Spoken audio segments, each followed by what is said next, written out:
Continuing our highlights for auction 10, we have a 1960 Mantle and a PSA 8.5. Choosing to highlight this card not just because it's obviously a high-profile card, but because of the quality.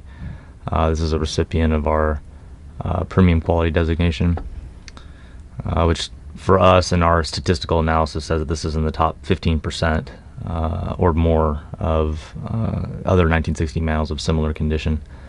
We'll dive into the details here to show you why we like it so much, but in general this is just a gorgeous 60 Mantle, and for those who study the issue, they know this does not come up looking quite like this very often.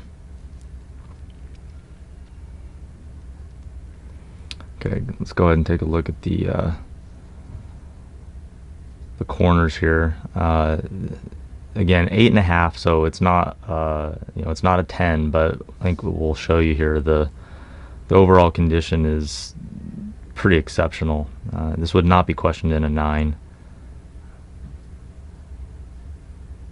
The only corner that shows really anywhere at all is this one.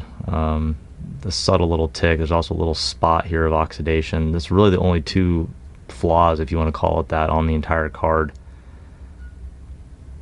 The other corners are incredibly sharp. Also want to take a note to highlight the print. There's some dust here, but the card itself is printed beyond just about any other example we've ever seen. It's just incredible. Almost completely void of any kind of snow or other types of flecks, and particularly down here in the red we would see a lot of black print most often. There's a couple little fish eyes, but I mean it's really a beautiful card, printed in a way that you just don't often see. Go to the back, take a look at the corners.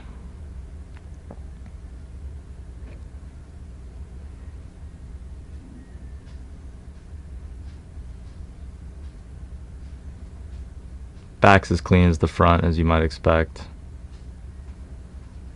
Even the one corner that shows a little wear, that's this one here. It's just ever so slightly touched on both the front and the back, but overall it's a a solid 8 or maybe even 8 plus corner, depending on who you ask. But nevertheless, it's probably the weakest of the four. But anyways, all told, this is just a screaming nice 1960 Mantle, and again, it's one of those cards that you do struggle to find looking quite like this. Centering, cleanliness is a very special example, not to be overlooked.